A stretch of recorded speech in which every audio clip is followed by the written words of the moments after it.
Imaginez un réseau complexe de pipelines où chaque tuyau a une limite de pression. Comment acheminer le maximum de ressources d'un point A à un point B sans tout faire exploser? C'est le défi de l'optimisation des flux, un pilier de l'informatique moderne qui dépasse largement la simple logistique. Pour comprendre le mouvement, nous devons d'abord définir les lois immuables qui régissent tout réseau de flux. Tout flux repose sur 3 piliers.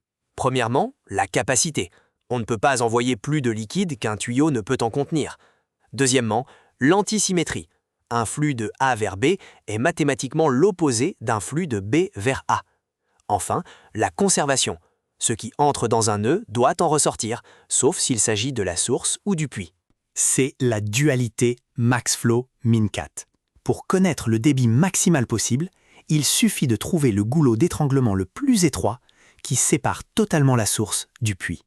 C'est l'outil ultime pour prouver l'optimalité d'une solution. L'innovation majeure de Ford et Fulkerson est le graphe résiduel. Il offre un mécanisme de remords.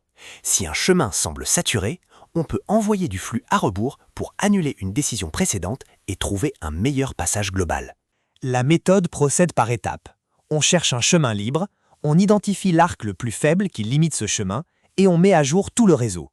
On recommence jusqu'à ce que plus aucun chemin ne soit disponible. Attention au piège.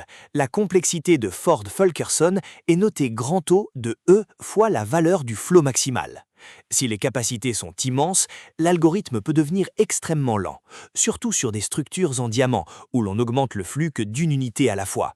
Mais il y a pire que la lenteur, l'échec total. Dès 1962, Ford et Fulkerson ont eux-mêmes prouvé que leur propre algorithme pouvait dérailler face à des capacités irrationnelles. Comme ses créateurs l'ont découvert, l'algorithme peut entrer dans une boucle infinie sans jamais saturer le réseau, convergeant vers un résultat mathématiquement faux. Si le concept vient de Ford et Fulkerson, c'est Urisvik qui, en 1995, en a conçu le plus petit contre-exemple connu, à 6 nœuds, utilisant le nombre d'or pour illustrer de façon spectaculaire cette instabilité.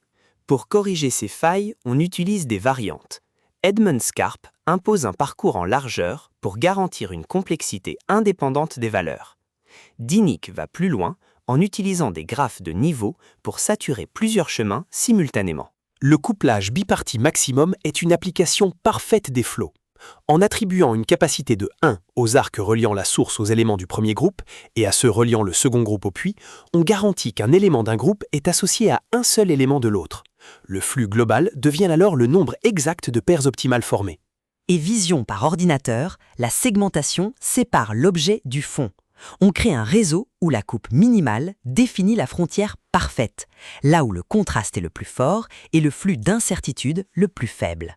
Qu'il s'agisse d'imagerie ou d'affectation optimale, Ford-Fulkerson nous apprend qu'une sous-classe spécifique de problèmes d'optimisation polynomiale peut être vue comme un écoulement.